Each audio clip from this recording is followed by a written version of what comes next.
Like share and subscribe करें हमारा channel प्रभु कृपा। नमस्कार दोस्तों मैं रत्नी दीक्षित, मेरे YouTube चैनल प्रभु कृपा एस्ट्रोलॉजर में आप सभी का बहुत बहुत स्वागत है। दोस्तों आज हम अपने इस वीडियो में चर्चा करेंगे 9 वर्ष के बारे में। दोस्तों हम सभी हिंदू धर्म के मानने वाले हैं, हम सनातन धर्मावलंबी हैं। दोस्तों पृथ्वी पर 4 युगों की मान्यता है: सतयुग, त्रेता युग, द्वापर, कलयुग। और जैसा कि आप सभी को यह विदित है कि इस समय धरती पर कलयुग चल रहा है और कलयुग का प्रथम चरण चल रहा है। दोस्तों कलयुग की आयु 4,32,000 वर्ष है।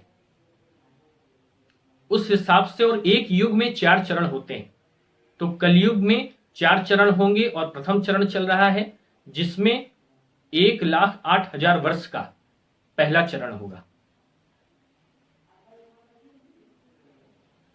तो इतना बड़ा यह युग कलयुग है, उसमें भी चारों युगों में सबसे छोटा है यह कलयुग। और इस कलिकाल में तमाम प्रकार के पापाचार, दुराचार, भ्रष्टाचार चारों तरफ फैले हुए हैं। और जैसा कि हमारे भारतवर्ष में भी सैकड़ों वर्षों की गुलामी हमारे भारतवर्ष ने झेली, चाहे वो मुगलों का जमाना रहा हो, चाहे अंग्रेजों का जमाना रहा हो, या अन्य कोई बाहरी आक्रांता रहे हो, उनकी वजह से हमारे पूर्वजों ने सैकड़ों वर्षों की गुलामी झेली। तो दोस्तों उसका प्रभाव यह हुआ कि हमारे पूर्वज या आज के हम युवा पीढ़ी अपनी संस्कृति को कहीं ना कहीं भूलते जा रहे हैं। दोस्तों हम अपने कोई भी त्योहार, हम सनातन धर्मावलंबी हैं, हम हिंदू हैं, हम अपने कोई भी त्योहार, वो चाहे कोई तिथियों वाला हो, चाहे एकादशी हो, प्रदोष हो, होली हो, दीपावली हो, रक्षाबंधन हो, दशहरा हो, कोई भी महीना हो, कार्तिक का हो, माघ का हो, कोई भी हो, हम अपने हिंदू नववर्ष के कैलेंडर के हिसाब से ही उसको मनाते हैं। हमारे हिंदी महीने चैत, बैसाख, जेठ, आषाढ़, सावन, भादौ, इस प्रकार से 12 महीने हमारे हैं। लेकिन यह कितने शर्म की बात है कि हमारी युवा पीढ़ी में से न जाने कितनों को अपने हिंदी महीने भी, हिंदी के 12 महीनों के नाम तक भी नहीं याद होंगे। उन्हें यह भी नहीं पता होगा कि एक महीने में, फॉर एग्जाम्पल, अगर मान लीजिए माघ का महीना चल रहा है तो उसमें कितने पक्ष होते हैं, एकादशी कौन सी तिथि होती है, क्या एकादशी दोनों पक्ष में पड़ती है या एक पक्ष में पड़ती है, यह सामान्य जानकारी भी आज हमारी युवा पीढ़ी को नहीं है। दोस्तों मेरा कहना केवल इतना ही है कि हम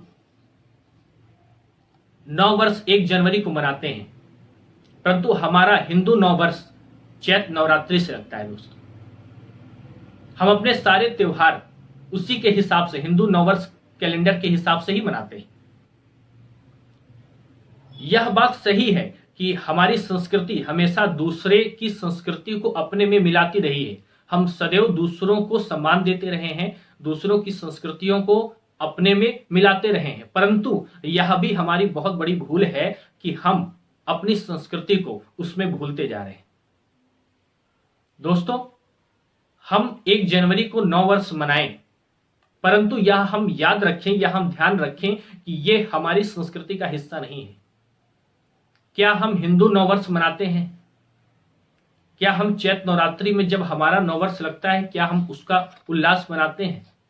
हम नहीं मनाते हैं, बल्कि हम क्या मनाते हैं, जब हमारे चैत नवरात्र लगती है और हमारा हिंदू 9 वर्ष होता है तो उसे हम अप्रैल फूल दिवस मनाते हैं।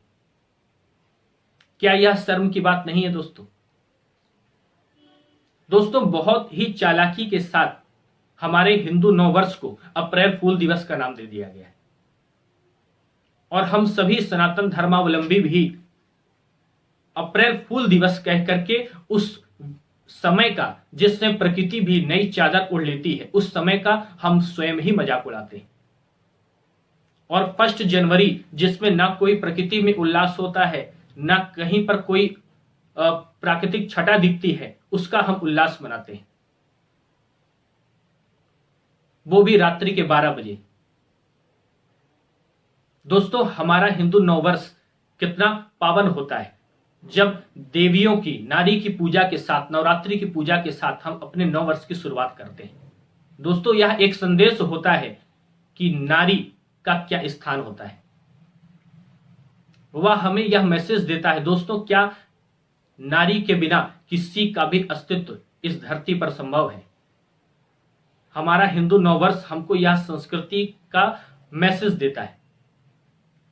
तो दोस्तों, मेरा केवल आपसे यही विनती है कि आप 1 जनवरी को भी अगर नववर्ष का मनाना चाहते हैं, उसका उल्लास मनाना चाहते हैं, तो आप अवश्य मनाइए, परंतु यह ध्यान रखिए कि आप अपनी भी संस्कृति को ना भूलें।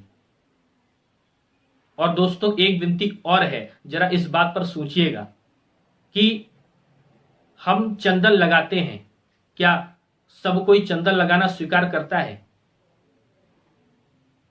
अगर सब कोई चंदन लगाना स्वीकार नहीं कर सकता, अगर वो धर्मनिरपेक्षता के अंतर्गत नहीं आता है, तो क्या धर्मनिरपेक्षता का ठेका केवल हिंदुओं ने ले रखा है?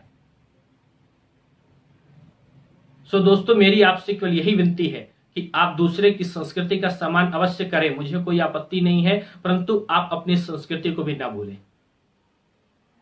तो दोस्तों, हमारा ये वीडियो आपको कैसा लगा कमेंट बॉक्स में जरूर बताएं, तथा वीडियो को लाइक और शेयर करना ना भूलें। जय श्री वेणी माधव।